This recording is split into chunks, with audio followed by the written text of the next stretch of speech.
दोस्तों, मैं Ritesh sir from RK research centre. आज हम लोग स्टडी करने वाले हैं कॉम्प्लेक्स नंबर इन ज्योमेट्री। तो इसको एकदम डीप में ले जाएंगे, इतना डीप में ले जाएंगे कि क्वेश्चन के लेवल पीएचडी लेवल का हो, आसानी से करोगे सॉल्व। चलिए, तो अगर मैं दोस्तों बात करूं कि सपोज ये मेरा स्ट्रेट लाइन है, या इस प्रकार से सपोज ये मेरा ट्रेंगल है, triangle A B C, triangle A B C. बोलो कि हाँ। अगर मैं इसकी बात करूं कि इसका जो पॉइंट है ये Z1 है मेरे दोस्त, इसका पॉइंट क्या है Z2 है मेरे दोस्त, और इसका पॉइंट क्या है मेरा Z3 है। अब मैं बात करता हूं इसके केंद्रक की। तो केंद्रक होता क्या है मेरे दोस्त?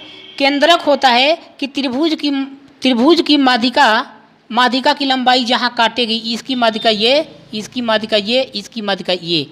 तो मेरे दोस्त ये देखिए, आप यहाँ कट गई डी पे, ई पर कट गई, और यहाँ ये कहाँ पर काटी? ई पर, और डी पर, और यहाँ ई पर, और ये काटेगी तो कहाँ काटेगी? एफ पर काटेगी।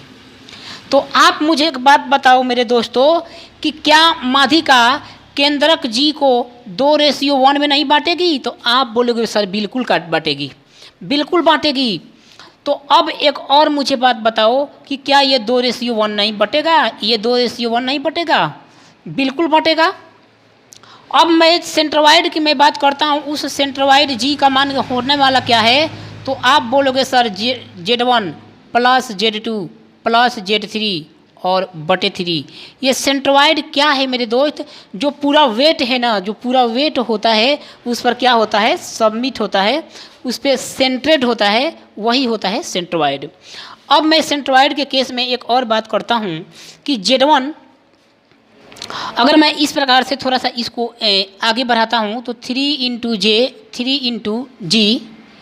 इंटू जी ये आएगा मेरे दोस्त equal Z1 plus Z2 plus Z3। कुछ देर के लिए मैं इसको स्क्वायर कर देता हूँ मेरे दोस्तों, कुछ देर के लिए मैं इसको स्क्वायर कर देता हूँ। तो अब आप बताओ कि अच्छा, स्क्वायर में नहीं करता हूँ। तो यहाँ एक और इसका एप्लीकेशन में ले चलता हूँ। सपोज डैट मेरा एन साइड का कोई पोलीजन हो, अभी मैं एन ले रहा, अब ये फिक्स है A B C D E और ये हो गया F। यहाँ पर इसका कोई सेंट्रोइड जी होगा? आप बोलोगे बिल्कुल सर, बिल्कुल होगा। तो मेरे दोस्त, अगर ये सेंट्रोइड होगा तो इसकी माध्यिका काटेगी तो कहाँ पर? इसकी माध्यिका इस प्रकार से यहाँ पर, इसकी माध्यिका इस प्रकार से यहाँ पर, इसकी माध्यिका इस प्रकार से यहाँ पर, सारी माध्यिकाएं एक दूसरे को काटेगी हाफ पर। तो आप मुझे एक बात बताओ कि अगर इसमें साइड N होता तो ये मेरे दोस्त हो गया Z1, ये हो गया Z2, ये हो गया Z3, ये हो गया Z4, ये हो गया Z5, और डॉट डॉट इस प्रकार से Zn।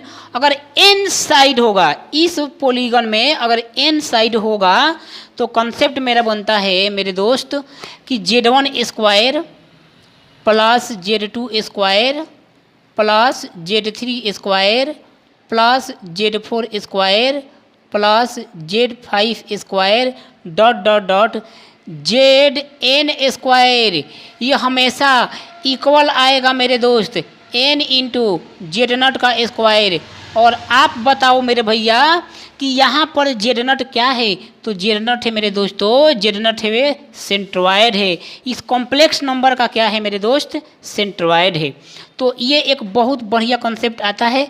इस कॉन्सेप्ट का यूज करके हम लोग बड़े बड़े सवाल को चुटकियों में निपटा सकते हैं। चलिए, अब हम लोग भागेंगे मेरे दोस्त इन सेंटर पे। इन सेंटर को हम लोग किस प्रकार से कर पाएंगे? अब हम लोग थोड़ा देखते हैं इन सेंटर पे।